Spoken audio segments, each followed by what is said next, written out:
김건희 여사 특별검사팀이 공천 개입 의혹의 핵심 인물인 명태균 씨를 오늘부터 이틀간 불러서 조사합니다.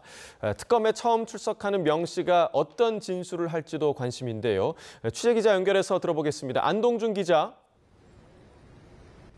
네, 서울 광화문에 있는 김건희 특검 사무실 앞입니다. 네, 명태균 씨 소환 조사 내용부터 자세히 짚어주시죠. 네, 특검은 오늘 오전 10시 윤석열 전 대통령 부부 공천 개입 의혹과 관련해 명태균 씨를 뇌물공여 혐의 피의자 신분으로 소환했습니다. 명 씨는 특검에 출석하면서 오늘과 내일 특검 조사에서 진실이 무엇인지 자신도 확인해보고 싶다고 밝혔습니다. 발언 직접 들어보겠습니다. 뭐 소명할 게 뭐 있습니까? 제가 살아왔던 8년을 다 제출했었는데 제가 거짓말할 게 있겠습니까? 정치 브로커로 알려진 명 씨는 공천 개입 의혹의 핵심 인물로 거론되는데요.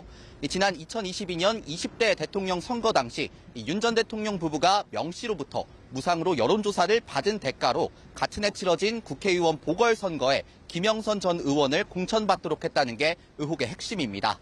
앞서 윤 전 대통령이 명 씨와 통화해서 당시 공천관리위원장이었던 윤상현 의원에게 김 전 의원의 공천을 한 번 더 이야기하겠다는 취지의 녹취가 공개되며 논란이 일었습니다. 지난 28일 특검에 출석한 윤상현 의원은 해당 통화가 이뤄진 날짜에 윤 전 대통령과 통화해 김 전 의원 공천에 대해 논의했다고 진술했습니다. 특검이 결정적 진술을 확보한 만큼 명 씨에 대한 연 이틀 조사를 통해 혐의 다지기에 주력할 것으로 보입니다. 네, 해당 의혹의 또 다른 핵심이 바로 윤 전 대통령인데 체포영장이 발부되면 실제 조사가 가능할까요? 네, 영장이 발부된다고 해도 실제로 조사가 이루어질 가능성은 적다는 게 중론입니다. 윤 전 대통령이 건강상 이유를 들어 이 재판과 조사 요구에 응하지 않고 있기 때문인데요. 앞서 내란 특검도 구속된 윤 전 대통령 조사를 위해 세 차례 인치를 지휘했지만 모두 실패했습니다. 윤 전 대통령을 특검에 인계하기 위해서는 교도관들이 윤 전 대통령을 끌어내야 하는데 당시 구치소 측은 물리력 행사에 대한 어려움을 호소하기도 했습니다.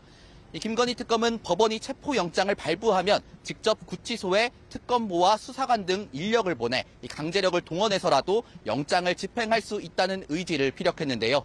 다만 소환 조사가 불발된다면 내란 특검의 경우처럼 대면 조사 없이 바로 윤 전 대통령을 기소할 가능성도 점쳐집니다. 네, 특검의 다른 수사 상황도 짚어주시죠. 네, 김건희 오빠 김진우 씨가 오늘 오전 포렌식 조사 참석을 위해 특검에 출석했습니다. 김 씨가 대표로 있는 ESIND는 양평 공흥지구 아파트 개발 과정에서 특혜를 받았다는 의혹을 받는데요. 김 씨 장모 자택 압수수색에서 김 여사가 나토 순방 당시 착용한 것과 같은 모델의 목걸이가 발견되기도 했습니다. 건진법사 청탁 의혹과 관련해선 어제 구속됐던 윤영호 전 통일교 세계본부장이 오후 2시 구속 이후 첫 조사를 받을 예정인데요. 이 특검이 윤 전 본부장 신병을 확보하면서 수사도 급물살을 탈 것으로 보입니다. 이제 청탁이 교단 차원에서 조직적으로 이루어졌는지 확인하기 위해 한학자, 통일교 총재와 최측근인 정모 씨 등 이 수사가 윗선으로 향할 전망입니다. 지금까지 김건희 특검 사무실 앞에서 YTN 안동준입니다. 언론사 단전 단수 지시 등의 혐의를 받는 이상민 전 행정안전부 장관의 구속 전 피의자 신문이 오늘 오후에 진행됩니다. 특검은 범죄의 중대성을 강조하며 법원을 설득한다는 계획인데요. 현장에 나가 있는 취재기자 연결해서 들어보겠습니다. 신귀혜 기자. 네, 내란 특검 사무실입니다. 네, 이상민 전 장관의 영장실질심사 오늘 진행되죠? 그렇습니다. 서울중앙지법은 잠시 뒤인 오늘 오후 2시 이상민 전 행정안전부 장관의 구속 전 피의자 신문을 진행합니다. 혐의는 내란 중요 임무 종사와 직권남용 그리고 위증입니다. 구체적으로 이 전 장관은 지난해 비상계엄 당시 언론사에 단전 단수 조치를 하도록 소방청에 지시한 혐의를 받고 있습니다. 헌법재판소에서 진행된 윤 전 대통령 탄핵 심판의 증인으로 나와 단전 단수 지시를 받은 적도 한 적도 없다며 위증한 혐의 등도 받고 있습니다. 특검은 앞서 지난 25일 이 전 장관에 대해 19시간 가까이 소환 조사를 진행했는데요. 당시 이 전 장관은 혐의 대부분을 부인했고 특검은 증거인멸 등의 우려가 있다고 판단해 구속영장을 청구했습니다.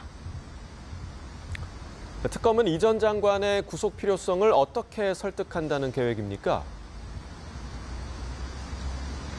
네, 특검은 어제 있었던 언론 브리핑에서 이 전 장관의 범죄 사실 소명에 집중하겠다고 밝혔는데요. 특히 범행의 중대성을 강조하겠다고 설명했습니다. 이와 관련해 특검은 이 전 장관의 구속영장 청구서에서 언론사 단전 단수 지시는 국헌 문란에 해당한다고 적은 거로 알려졌습니다. 실제로 이행됐다면 언론 자유 침해로 이어질 수 있었던 만큼 중대한 헌정 질서 교란에 해당한다는 겁니다. 특검은 또 이 전 장관이 단전 단수 지시를 통해 내란을 순차 가담했다고 보고 윤석열 전 대통령 등의 공동 공모정범으로 적시한 것으로도 전해졌습니다. 이외에도 특검은 이 전 장관의 위증 혐의를 중심으로 증거인멸 우려도 부각할 거로 보이는데요. 다만 이 전 장관이 혐의 전반을 부인하고 있는 만큼 오늘 법정에선 긴 시간 공방이 이어질 거로 예상됩니다. 네, 그리고 최상병 특검 수사 상황도 전해주시죠. 네, 최상병 특별검사팀은 오늘 오전 9시 반 이시원 전 대통령실 공직기강 비서관을 피의 신분으로 불러 조사하고 있습니다. 이 전 비서관은 최상병 사건 기록이 경찰에서 군 검찰단으로 회수되는 과정에 관여한 혐의를 받고 있습니다. 특검은 이 전 비서관이 기록 회수 검토를 지시한 정황은 물론 이 과정에서 경찰, 국방부 관계자와 긴밀하게 소통한 정황도 파악했는데요. 이를 바탕으로 수사기록 회수에 대통령실이 개입했는지 등을 따져 물을 거로 보입니다. 특검은 잠시 후 오후 1시 반부터는 박정훈 대령을 다시 참고인으로 불러 조사할 예정입니다. 그간 확보된 VIP 경로설, 수사외압 정황 등과 관련된 관계자 진술을 바탕으로 박 대령에게 사실관계 전반을 확인한다는 계획입니다. 지금까지 내란 특검 사무실에서 YTN 신기혜입니다.